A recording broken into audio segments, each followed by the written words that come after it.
સુરતમાં ગુરુ પૂર્ણિમાના પાવન પર્વે પેપર લીક મુદ્દે સરકાર અને મંત્રીઓને સદ્બુદ્ધિ મળે તે માટે મંદિરે પ્રાર્થના કરવા જઈ રહેલા મહિલા પ્રદેશ પ્રમુખ પાયલ સાકરિયા સહિત આપના કાર્યકરોની પોલીસે અધવચ્ચેથી ડિટેન કરીને અટકાયત કરતા રાજકીય માહોલ ગરમાયો છે।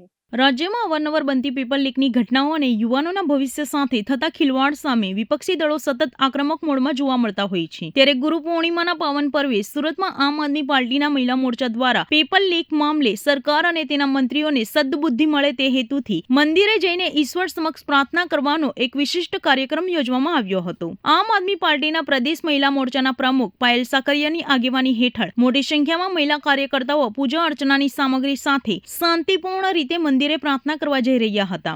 આજે અમે સૌ આમ આદમી પાર્ટીની મહિલા વિંગ સાથે અમે લોકો કારગિલ ચોક ખાતે દર્શન કરવા આવ્યા હતા। ગુરુ પૂર્ણિમા છે, આપણને સૌને ખબર છે કે વારંવાર પેપર લીક થાય છે। ગુજરાતમાં છેલ્લા 10 વર્ષમાં 34 થી વધુ પેપર લીક થયા છે।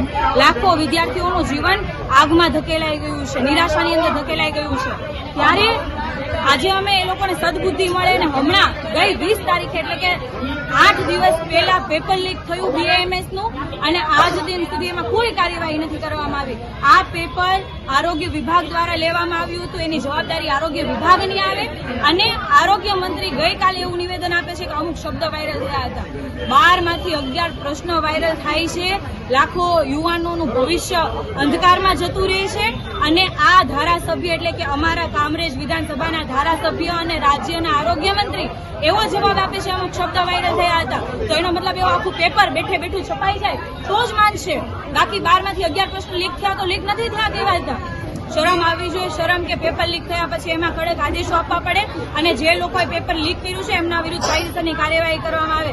છેલ્લા 10 વર્ષમાં શું કાર્યવાહી કરી પેપર લીક ના થાય એના માટેના તમારી ભાજપ સરકાર શું આયોજનો કર્યા? દર વખતે પેપર લીક થાય, 10 વર્ષમાં 34 પેપર લીક થવા કઈ નાની વાત નથી।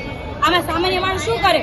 પણ આ તો તમારી પાસે બી શું બોલીને ફાયદો છે? કારણ કે તમે પોતે 4 કરોડના ફ્લેટમાં રહ્યો, 2 કરોડના કાર્યાલયની અંદર બેસો અને તમારો દીકરો તો વિદેશમાં ભણે, તો ગુજરાતના સામાન્ય લોકો માટે તમે શું કરવાના? પેપર જ ફોડવાના, તમારા કમલમને તમારા ઘર જ ભરવાના। અને તમને એવું લાગતું હોય કે આજે અમે જ્યારે ભેગા થયા છીએ તમે પોલીસના ડબ્બા અને મોટી મોટી ગાડીઓ મોકલી દીધી, અમારા ઉપર દમન કરાવડાવશો તો શું અમે બી જશું? ના તો અમે તમારાથી બીએ છીએ, ના તો તમારા પોલીસથી ડરીએ છીએ, ના તમારા પોલીસની લાઠીઓથી ડરીએ છીએ। આજે તો માત્ર અમે મંદિરે દર્શન કરવા આવ્યા હતા અને આ તમામ લોકોને સદબુદ્ધિ આપે એના માટેની પ્રાર્થના કરવામાં આવ્યા હતા। પણ જરૂર પડશે તો તમારા ઘરનો ઘેરાવો કરીશું, તમારા કમલમનો પણ ઘેરાવો કરીશું, એમાં અમને કોઈ નહીં રોકી શકે। જય હિન્દ। જો કે મહિલા કાર્યકરો મંદિર સુધી પહોંચે તે પહેલા જ પોલીસે મોટો કાફલો ખડકી દઈને તેમને અધવચ્ચે અટકાવ્યા હતા। પૂર્ણિમાની સૌને શુભકામનાઓ। એક જ મિનિટ અને બેહાડા તમે ખાલી તમે જો પરમિશન વગર ડાયરેક્ટ શેની પરમિશન શેની બોલ્યા છો માઈકમાં શું બોલ્યા માઈકમાં શું બોલ્યા માઈકમાં તમારી પાસે વિડિયો છે બોલ્યા છો જે બોલ્યા બતાવો ને આજે દર્શન કરો ગુનો હોય આની પરમિશન લેવાની ના ના સાહેબ જો તમારી બધી તાના છે ઓકે તમારે ખોટા ગુના નહીં તો બીજું શું કર્યું નહીં શું કામ પકડવાના જે હોય નહીં જે હોય તમારી પ્રાયોરિટી ના ઓલી કરો, તમારા વિડિયો ઉતારો નહીં વિડિયો અમે ખાલી એટલું બતાવો એમ થોડું આવે છે વાત નહીં કરો એવું કરો ને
પોલીસ કેવી રીતે દમન ગુજારે છે?